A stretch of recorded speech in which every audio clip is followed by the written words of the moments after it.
Apa itu syukur? Sebentar. Ibu bersyukur punya rumah? Syukur. Ibu bersyukur punya kendaraan? Bersyukur punya keluarga? Ada suami, ada anak-anak, bersyukur? Baik. Yakin? Bersyukur diberikan pakaian? Yakin? Masa? Nah, sekarang apa itu syukur? Syukur itu pelan-pelan.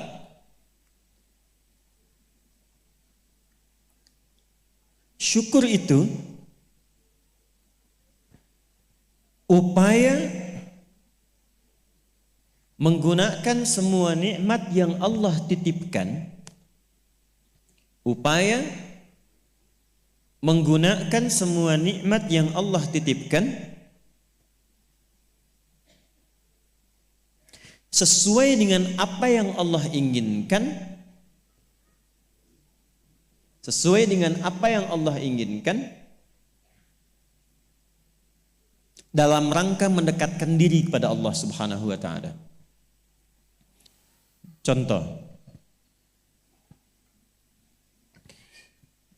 ibu sekalian, maaf, anak itu titipan dari Allah atau bukan?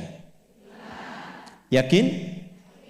Sekarang pertanyaannya, ibu tahu nggak apa yang Allah inginkan dari anak yang dititipkan itu?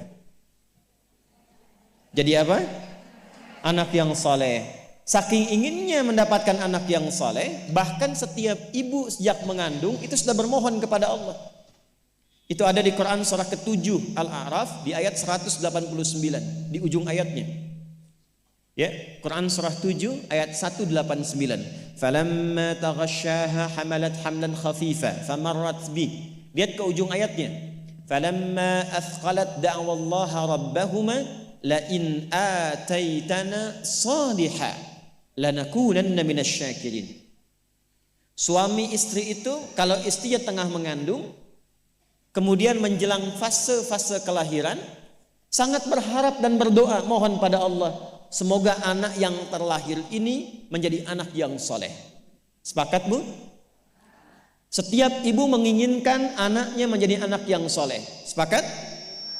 Pertanyaannya, apakah betul kemudian setiap ibu yang sudah Allah titipkan anak dalam kehidupannya betul-betul mensyukuri nikmat titipan itu? Saya tanyakan pada ibu, anak ibu itu disekolahkan di mana? Kenal Allah atau tidak? Diajarkan sholat atau tidak? Diberikan pakaian yang menutup aurat atau tidak? Perhatikan definisi syukur tadi. Menggunakan semua nikmat, upaya menggunakan semua nikmat sesuai dengan apa yang Allah inginkan. Ibu punya anak perempuan, katanya ibu syukuri diberikan itu.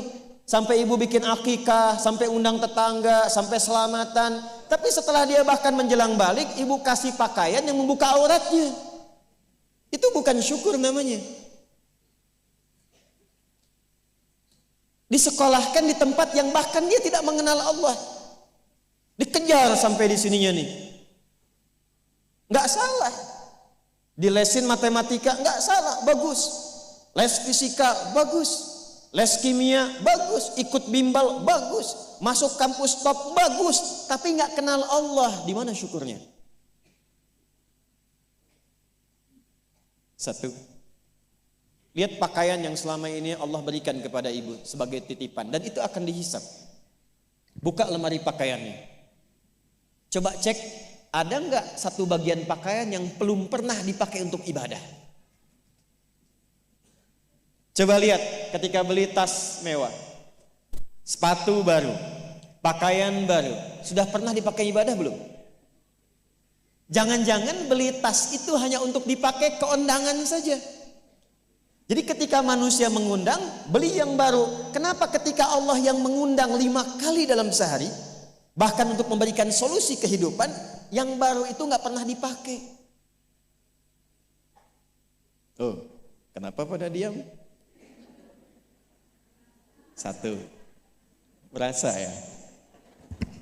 Satu. Jadi di titik ini, terkadang ada orang yang menuntut dari Allah kenyamanan hidup, ketenangan, kedamaian. Tapi ketika Allah memberikan apa yang diinginkan, tidak menggunakan nikmat itu yang membuat dia damai. Tidak menggunakan titipan itu yang membuat dia tenang dalam kehidupan. Karena itu saya ingin memulai dengan mengajak kita semua, ayo kita lihat lagi apa saja titipan Allah yang telah dititipkan dalam kehidupan ibu dan bapak yang ada di luar saat ini sampai dengan detik ini. Kalau ingin mendapatkan ketenangan di dunianya, ketenangan di alam kuburnya, sampai pulang ke akhirat nanti, maka pastikan berusahalah untuk menjadi golongan yang sedikit itu.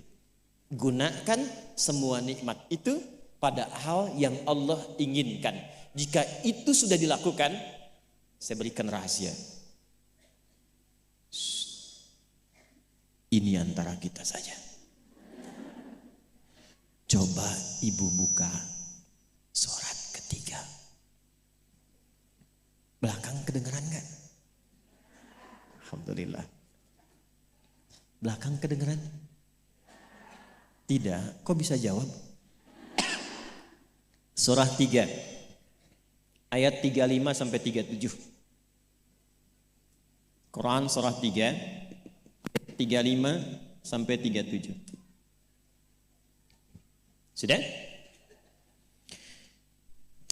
إذ قالت امرأة عمران رب إني نذرت لك ما في بطني محررا فتقبل مني إنك أنت السميع العليم. Perhatikan, ini kisah tentang Hannah.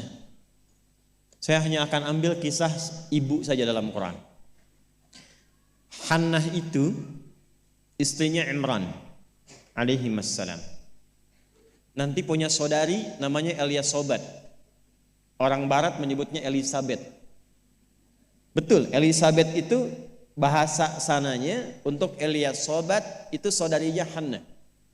Nanti nikahnya Elizabeth dengan Nabi Zakaria. Hannah nikahnya dengan Imran. Ketika Hannah mengandung, sepakat suami istri ini ingin mensyukuri nikmat kandungan itu dengan mengharapkan lahirnya anak yang soleh. Maka apa yang terjadi? Untuk mendapatkan soleh itu maka dibuat persiapan. Ini hukum umum, Bu. Ibu kalau misalnya ingin memasukkan anaknya ke sekolah tertentu, kan disiapkan dulu ya dari awal. Ya, sekolahnya di mana, yang dibutuhkan apa, sebelum masuk udah siap-siap. Biayanya berapa, perlengkapannya apa, disiapkan jauh sebelum masuk. Begitu kan ya? Maka Hannah dan suaminya sudah menyiapkan. Nanti kalau anak ini terlahir, disiapkan tempat khusus supaya dia betul-betul menjadi anak yang soleh. Namanya mihrab. Mihrab itu tempat yang dikhususkan untuk bisa fokus ibadah, bertakarub kepada Allah saja. Nanti harus ada yang merawat. Yang mengajar, yang merawat itu harus orang yang paling soleh dan pintar di zamannya. Yang ketiga, disupport banyak doa. Dua-duanya sudah kompak. Siapapun yang kalau anak ini lahir masih hidup, entah ayah atau ibunya, teruskan cita-cita yang sudah menjadi komitmen ini. Maka ketika kandungan itu terus membesar dan siap menjelang persalinan, Imran meninggal. Jadi Imran itu meninggal dan Maryam nanti lahir dalam keadaan yatim. Maka lahirlah Maryam. Apakah ketika Maryamnya lahir, ayahnya sudah tidak ada, ibunya berhenti dari cita-cita yang sebelumnya menjadi komitmen? Tidak. Diteruskan itu. Maka ketika terlahir itulah kemudian apa yang sudah disepakati, berikan nama sesuai dengan harapan, isi dengan doa, siapkan tempat yang ingin diarahkan sesuai dengan cita-cita. Maka ayat 36-nya, falamma wada'atha qalat rabbi inni wada'tuha untha wallahu a'lamu bima wada'at wa laysa dzakaru kal untha.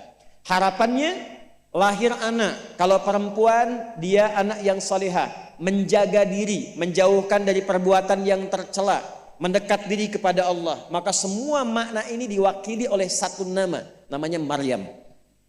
Maryam itu perempuan terhormat yang dekat dengan Allah. Kemudian setelah itu apa? Wa inni u'idzuha bika wa dzurriyyataha minasyaitonir rajim. Didoain terus, Bu. Didoakan. Setelah itu apa? Dipilihkan sesuai amanat dan kesepakatan dengan suami, cari orang paling pintar dan paling soleh. Dulu banyak yang berebut. Singkatnya terpilihlah Nabi Zakaria alaihissalam. Setelah itu apa? Buatkan tempat yang mendukung anak ini menjadi soleh dan dekat dengan Allah. Maka dibuatkan mihrab. Apa yang terjadi?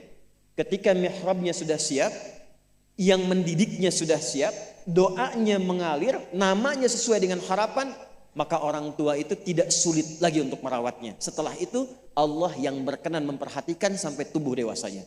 Perhatikan ayat 37-nya. Fataqabbalaha rabbuha biqabulin hasanin wa ambataha nabatan hasana wa kaffalaha Zakaria. Satu, Zakarianya ada. Kullama dakhala 'alaiha Zakaria al-mihrab. Dua. Wajada 'indaha rizqa. Qala ya Maryamu anna laki hadha? Qalat huwa min 'indillah. Innallaha yarzuqu man yasha' bighairi hisab. Jadi doanya sudah, namanya sudah, yang mendidiknya sudah, tempatnya sudah.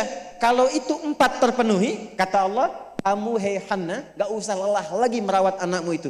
Biarkan aku dengan kehendakku yang memudahkan semua perawatan anakmu sampai tumbuh dewasa. Demi Allah Bu, setiap butuh apapun, orang tuanya tidak susah. Setiap akan diantar makanan, makanan sudah ada. Mau diantar pakaian, pakaian sudah ada. Dan semua pertumbuhannya langsung diperhatikan oleh Allah. Jadi ketika syukur itu diterapkan dalam kehidupan, maka seorang hamba akan beralih dari hamba biasa statusnya menjadi hamba yang istimewa di hadapan Allah Subhanahu wa taala. Ini yang ingin saya contohkan. Bersyukur itu bukan hanya sekedar mengungkapkan alhamdulillah atas nikmat yang diperoleh, tapi ada peluang untuk menambah nikmat-nikmat lanjutan. Ini ayat ini yang menginspirasi al-Imam Asy-Syafi'i. Imam Ahmad bin Hanbal. Tidak banyak orang tahu Imam Syafi'i itu single parent Bu ibunya. Imam Ahmad bin Hanbal itu single parent. Jadi begitu dititipkan anak laki-laki Imam Ahmad, bapaknya meninggal, ibunya yang gendong sana sini. Musim dingin, dimasakin air. Kan belum ada water heater waktu itu. Dimasakin Bu, malam-malam, diwuduin pakai air hangat. Digendong oleh ibunya ke masjid, ke halakoh-halakoh para ulama, disimpan, selesai digendong, dibawa lagi. Apa yang terjadi? Ketika semua nikmat dititipkan anak itu disyukuri sesuai dengan apa yang Allah kehendaki, jadilah Imam Ahmad. Ibu kenal Imam Al-Bukhari? Ayo bilang kenal. Ini juga sama, single parent. Bahkan lebih dahsyat lagi, Imam Al-Bukhari itu saat lahir ayahnya meninggal, usia 2 tahun matanya buta. Dan dokter mengatakan pada masa itu ini buta permanen, gak akan sembuh. Apa yang menjadikan kemudian matanya sembuh sampai jadi orang paling hebat di zamannya dan melahirkan karya besar Sahih Al-Bukhari. Wa qalilun min ibadiyasy syakur. Ibunya. Jadi betul-betul mensyukuri nikmat diberikan seorang anak, dititipkan seorang anak. Jadi nggak pernah lihat Bu. Jangan lihat kata orang ini anak si fulan, misalnya si fulana ini kurang begini, anak si fulana autis, anak si fulana begini, nggak ada. Nggak ada satu anak pun terlahir yang tidak punya keistimewaan, itu tidak ada. Tanamkan pada hati yang paling dalam. Dalam kondisi apapun Allah menitipkan anak pada ibu, itu ada keistimewaan di dalamnya yang menyempurnakan kebahagiaan dalam rumah tangga. Pernah ada seorang ibu sedih karena begitu terlahir anaknya divonis lumpuh otak, cerebral palsy, lumpuh otak. Saya katakan, hei, belum tentu itu jadi kekurangan. Boleh jadi Allah titipkan satu kelebihan di balik anak itu yang belum terbuka sekarang. Coba bacain Quran terus. Dibacakan Quran, bacain Quran, bacain Quran. Begitu anak itu mulai bisa bicara, yang keluar Quran. Begitu dicek oleh seorang ustadz, ternyata anak itu sudah hafal Quran 30 juz. 30 juz. Dan barakah anak itu yang kemudian membawa si ibu jadi keliling-keliling. Haji, umrah, ke satu tempat yang tidak pernah dikunjungi sebelumnya. bertemu dengan orang hebat yang tidak pernah dibayangkan sebelumnya. Ternyata lewat wasilah anak itu. Disyukur itu membahagiakan. Itulah syukur. Syukur itu dampaknya banyak, Bu. Dia nggak akan tertinggal, dunia dapat, akhirat juga diraih.